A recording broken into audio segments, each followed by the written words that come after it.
Hello everyone, welcome to my channel Drugs Decoded. So in this lecture we'll be studying about the pharmacology of the antipsychotic drugs. Okay, so before starting we should know the classification of psychiatric illness. Okay, about what is psychiatric illness. So psychiatric illness को हमने divide किया है दो types में, एक होती है साइकोसिस और एक होती है न्यूरोसिस. साइकोसिस में क्या होता है, insight is absent, means patient is not aware about his illness and patient refuses to take treatment. ठीक है, तो इसको हमने डिवाइड किया है schizophrenia and second is affective disorders. This is not affective, this is affective. ठीक है, तो ये अगेन डिवाइडेड है किसमें, मेनिया, डिप्रेशन और bipolar disorder. Then second is neurosis. इसमें तो इनसाइट एब्सेंट है और न्यूरोसिस में क्या होता है, insight is present, means patient is aware of his illness. It is divided into what, OCD. OCD, you know it very well, like I think so, like obsessive compulsive disorder. Then it is phobia, anxiety, PTSD means post traumatic stress disorder. And lastly bulimia. Bulimia means it is a type of eating disorder. ठीक है, जैसे patient क्या करता है, after excessive eating patient induces vomiting. Okay, self induced vomiting you can say.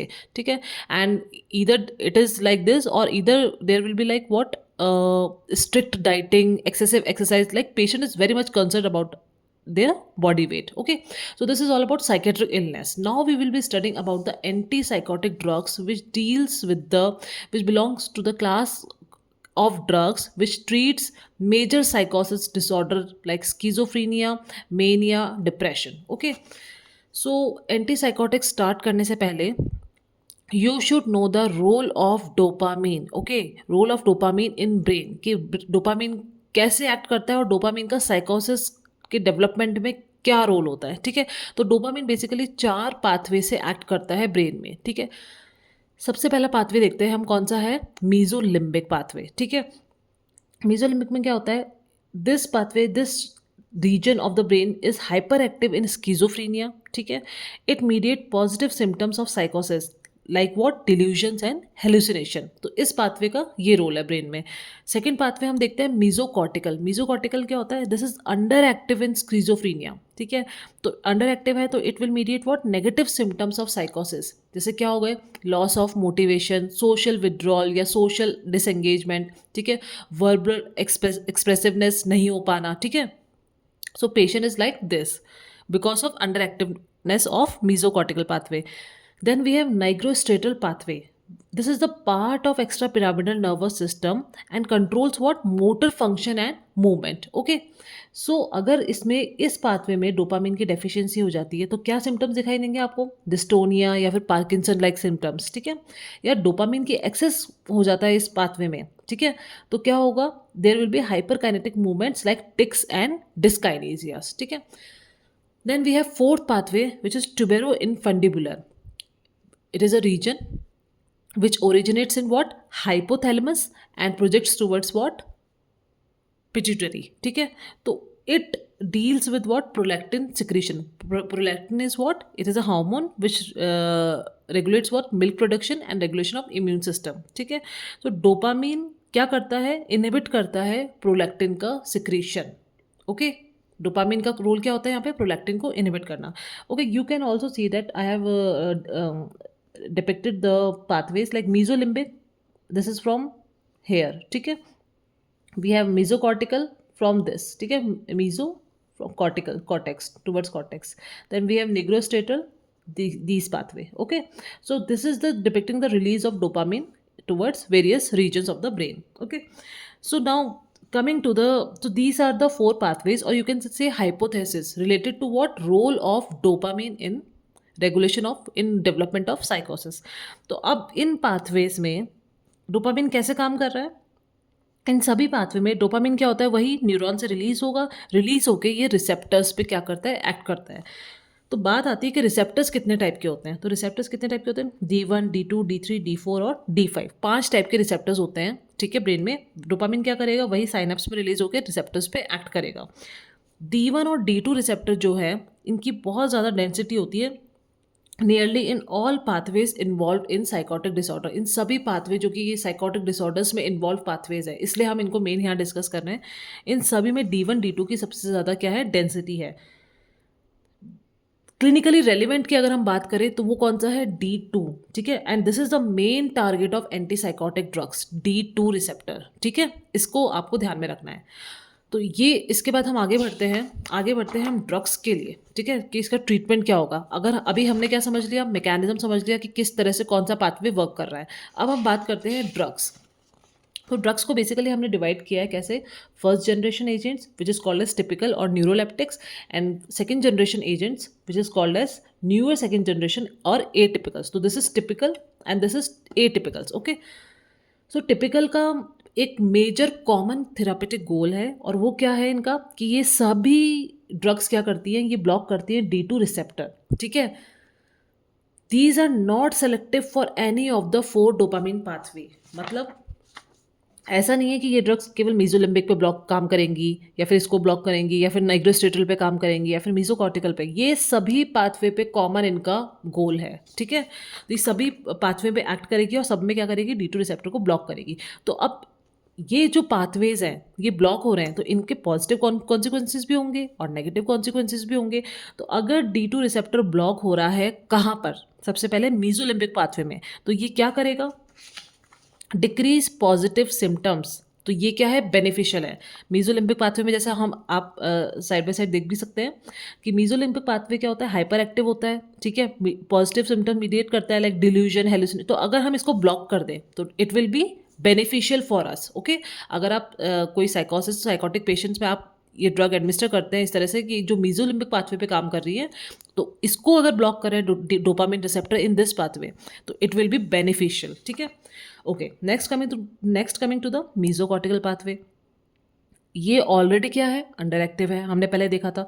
तो और क्या हो जाएगा, ये पाथवे भी ब्लॉक होगा, क्योंकि these drugs are not selective, ये सबको ब्लॉक कर रही है। तो फिर क्या होगा, there will be worsening of negative symptoms. कैसे, ऑलरेडी अंडर एक्टिव है, इसके नेगेटिव सिम्टम्स क्या क्या थे, loss of motivation, social withdrawal, social disengagement, verbally express करना पेशेंट का और कम हो जाएगा, ठीक है। तो इस लॉस ऑफ मोटिवेशन, ठीक है, तो ये सब क्या है कि और ये कंडीशंस क्या हो जाएंगी, और वर्स हो जाएंगी, ठीक है, अगर मीजोकॉर्टिकल पाथवे में डोपामिन रिसेप्टर ब्लॉक होता है, ठीक है। तो ये इसका नेगेटिव कॉन्सिक्वेंस आपने देखा। फिर चलते हैं निग्रोस्ट्रेटल पाथवे।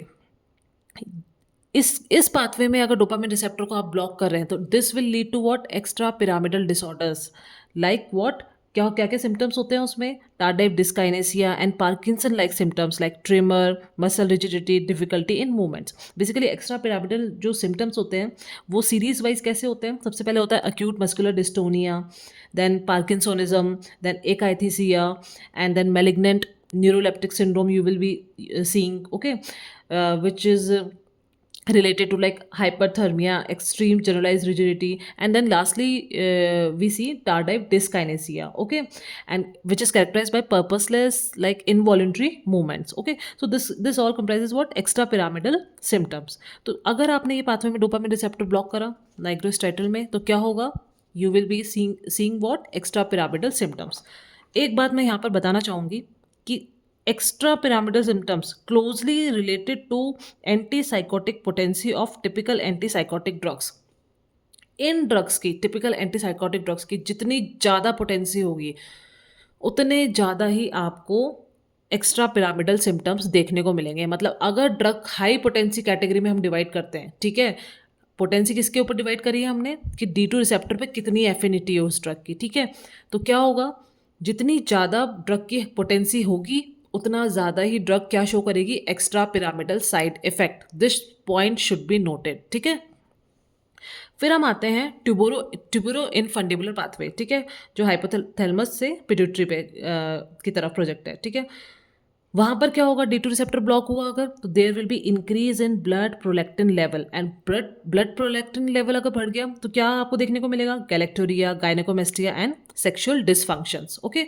तो ये जो 4 पाथवे हमने बात की थी, यहाँ पर जो डोपामिन का रोल था, अगर हम कोई ऐसी ड्रग देते हैं जो कि D2 रिसेप्टर को ब्लॉक करती है इन पाथवे पे, तो क्या क्या हमको देखने को मिलेगा, वो सब ये चीज़ें हैं। और यही चीज़ें आगे आपके ड्रग्स जब आप पढ़ेंगे उसमें काम आएगी, उसमें आपको लिखना होगा इन्हीं सब चीज़ों के बारे में, ठीक है। तो जो मैकेनिज्म है वो ये है जो I have explain right now, ठीक है। अब हम चलते हैं न्यूअर सेकेंड जनरेशन एटिपिकल्स की तरफ, ठीक है। ये क्या करती हैं, ये ब्लॉक करेंगे D2 रिसेप्टर, मे और may not block D2 receptor, you can say like that. और किसको ब्लॉक करेंगे, सेरोटोनिन रिसेप्टर 5-HT2A, सब टाइप कौन सा है, 2A, ठीक है। बेसिकली सेरोटोनिन क्या करता है, डोपामीन के रिलीज को क्या करता है, इनहिबिट करवाता है। तो अगर आपने 5-HT2A रिसेप्टर को आपने ब्लॉक करा दिया तो डोपामीन का रिलीज क्या हो जाएगा, इंक्रीज हो जाएगा, ठीक है। तो ये इसका मैकेनिज्म ऑफ एक्शन है। और डोपामीन का रिलीज इंक्रीज हो गया तो क्या होगा, एक्स्ट्रा पिरामिडल साइड इफेक्ट्स क्या होंगे, कम देखने को मिलेंगे, नेगेटिव सिम्टम्स क्या हो जाएंगे, कम हो जाएंगे, and there will be improve cognition as compare to the typical drugs, ठीक है। तो ये इसका काम करने का तरीका है। ये ड्रग्स और भी तरह से काम करती है, कैसे, 5-HT2C को ब्लॉक कर सकती है, हिस्टामिन रिसेप्टर्स को ब्लॉक कर सकती है, अल्फा एड्रेनर्जिक रिसेप्टर पे काम कर सकती है, और मस्करिनिक रिसेप्टर पे भी काम कर सकती है, ठीक है। तो इन ड्रग्स में इसलिए इनको हमने किस कैटेगरी में रखा है, न्यूअर सेकेंड जनरेशन एटिपिकल्स, ठीक है। Now coming to the drugs name in various categories, okay. So अब आप देख रहे हैं टिपिकल्स को हमने डिवाइड किया। मैंने आपको बोला था कि ये ड्रग्स जितनी ज़्यादा पोटेंसी, इन ड्रग्स को अगर हम पोटेंसी के बेसिस पे डिवाइड करें तो हाई पोटेंसी और लो पोटेंसी हो सकता है। जितनी ज़्यादा पोटेंसी होगी उतना ज़्यादा क्या होगा, एक्स्ट्रा पिरामिडल साइड इफेक्ट। तो अगर ये ड्रग्स टिपिकल्स को हमने क्लासीफाई किया हाई पोटेंसी और low potency based on their binding capacity to what, D2 receptor. तो हाई पोटेंसी ड्रग्स में हमने हमारे पास ड्रग्स जो आती है वो कौन कौन सी है, हेलोपेरिडोल, फ्लूफेनाजीन, प्रोक्लोरप्रेराजीन, ट्राइफ्लूपेराजीन एंड थायोरिडाजोन, ठीक है। लो पोटेंसी में अपने पास आती है क्लोरप्रोमाजीन, ओके। देखो सबसे ज़्यादा एक्स्ट्रा पिरामिडल साइड इफेक्ट कौन शो करता है, हेलोपेरिडोल, ठीक है। और सबसे कम एक्स्ट्रा पिरामिडल साइड इफेक्ट कौन शो करेगा, थायोरिडाजोन, ठीक है। लाइन वाइज लाइन देखते हैं हम, ये क्या क्या करती हैं drugs. These drugs will increase prolactin level, obviously क्योंकि इनकी बहुत ज़्यादा हाई पोटेंसी है D2 रिसेप्टर ब्लॉक करने की, तो सबसे ज़्यादा प्रोलैक्टिन लेवल ये शो करेंगे, तो गैलेक्टोरिया, गायनेकोमेस्टिया, ये सब देखने को मिलेगा। हाई पोटेंसी जो ड्रग्स हैं इनकी एक खास बात है कि ये लेस सिडेटिव है, ठीक है। ये लेस सिडेशन क्या है, ये लेस शो करती हैं, ठीक है। High potency drug extra pyramidal side effect तो ये ज़्यादा शो करेंगी, लेकिन सिडेशन ये कम शो करती हैं, ठीक है। These are more likely to cause extra pyramidal symptoms, got it. उसके बाद क्या है, these are low anticholinergics and autonomic side effects, मतलब ये इनके जो एंटीकोलिनर्जिक रिसेप्टर्स पे एक्ट करना और autonomic side effect in drugs से बहुत कम देखने को मिलता है, ठीक है। और क्या है, they have lower seizure threshold, मतलब अगर आपने किसी एपिलेप्टिक पेशेंट में दे दिया तो these can precipitate convergence in those patients. These और इंपॉर्टेंट बात क्या है, these drugs are potent anti emetics except thioridazine, ठीक है। तो एज एन एंटी एमेटिक्स भी ये काम करती हैं, ठीक है। तो अब हम आते हैं लो पोटेंसी की तरफ। लो पोटेंसी ड्रग्स कौन सी है, क्लोरप्रोमाजीन हमारे पास, ठीक है। ये मैंने यहाँ इंपॉर्टेंट ड्रग्स ही लिखी हैं। नेक्स्ट वीडियो में हम पढ़ेंगे about individual drug function, pharmacokinetics and there adverse effects in detail, ठीक है। तो क्लोरप्रोमाजीन है, ये इनकी क्या एक बात है इंपॉर्टेंट कि ये हाई सेडेशन शो करती है, ठीक है। दे शो हाई सेडेशन, ठीक है। दूसरा ये और कौन कौन से रिसेप्टर्स पे एक्ट करती है, हिस्टामिन। तो अगर हिस्टामिन पे एक्ट करेंगे तो ये क्या शो करेंगी, सेडेशन। इन ड्रग्स का जो लो पोटेंसी ड्रग है, अब इनकी क्या है, ये D2 रिसेप्टर पे तो बहुत लाइटली बाइंड कर रही है, तो ऑब्वियसली ये कहीं ना कहीं और रिसेप्टर्स पे काम कर रही होंगी। जैसे ये केवल D2 रिसेप्टर पे है तो ये एंटीकोलिनर्जिक का कम है, अब ये D2 रिसेप्टर पे कम है तो इसका मतलब कहीं और रिसेप्टर पे होगा, तो वो कहाँ पर है, सिग्निफिकेंट अल्फा ब्लॉकिंग प्रॉपर्टी। तो अल्फा ब्लॉक होने से आपको क्या साइड इफेक्ट देखने को मिलेगा, ऑर्थोस्टैटिक हाइपोटेंशन, ठीक है। इन ड्रग्स में एंटीकोलिनर्जिक प्रॉपर्टी भी होती है, तो आपको क्या देखने को मिलेगा, dry mouth, blood vision, constipation, ठीक है, यूरिनरी रिटेंशन। तो ये सब आपको क्या साइड इफेक्ट क्या होंगे, एंटीकोलिनर्जिक मस्करिनिक साइड इफेक्ट आपको देखने को मिलेंगे इन ड्रग्स के साथ, ठीक है। तो और मिसलेनियस क्या है, पिमोजाइड, लॉक्सापिन और मोलिनडॉन, ठीक है। अब कंक्लूजन क्या निकला, जो टिपिकल एंटीसाइकोटिक्स हैं वो हाई पोटेंसी है और लो पोटेंसी है। हाई पोटेंसी में एक्स्ट्रा पिरामिडल साइड इफेक्ट्स ज़्यादा देखने को मिलते हैं और सिडेशन कम है। लो पोटेंसी में क्या है, सिडेशन ज़्यादा है, ठीक है। तो इस तरह से आपको इनको ध्यान में रखना है। नेक्स्ट हम चलते हैं एटिपिकल्स की तरफ। तो एटिपिकल्स में काफ़ी सारी ड्रग्स हैं, इसमें न्यूअर ड्रग्स भी मैंने ऐड करी हैं, तो देखते हैं। Clozapine, ओलेंजापिन, क्यूटायापिन, रिस्पेरिडोन, इलोपेरिडोन, पेलीपेरिडोन, जिप्रासिडोन, ल्यूरासिडोन, aripiprazole, asenapine, satinadol, zotapine, cariprazine, emavenserine, zotapine and lumateperone. ठीक है, तो ये सब ड्रग है इंपॉर्टेंट जिप्रासिडोन, जोटेपीन, ठीक है, और क्लोजापीन, ओलेंजिपीन, किटायापीन, रिस्पेरिडोन, ठीक है, ये सब इंपॉर्टेंट ड्रग्स हैं. ये मैं नेक्स्ट वीडियो में भी आपको बता दूंगी कौन कौन से इंपॉर्टेंट है. ठीक है, so these are less likely to cause extra pyramidal symptoms, क्योंकि ये न्यूअर है ड्रग्स. ठीक है, तो न्यूअर में कुछ तो हमारे पास इंप्रूवमेंट होके ही आया है, तो वो क्या है, less likely to cause extra pyramidal symptoms and most agent except what, ziprasidone and aripiprazole. तो मतलब ये दो बहुत इंपॉर्टेंट है. इन दोनों के अलावा सब क्या साइड इफेक्ट शो करती हैं, weight gain, hyperlipidaemia and new onset diabetes mellitus. Okay, so this completes about what your mechanism, how, what is the role of dopamine and how it acts, how these two category of drugs work. ठीक है, and about the drugs side effect. Okay, अब next video में we will discuss about the pharmacology of these drugs in detail, like they about pharmacokinetics and what are the major adverse effects these drugs are showing. Okay, and about extra pyramidal side effects and especially about the newer drugs. Okay, so this completes the antipsychotic drugs part 1. Thank you.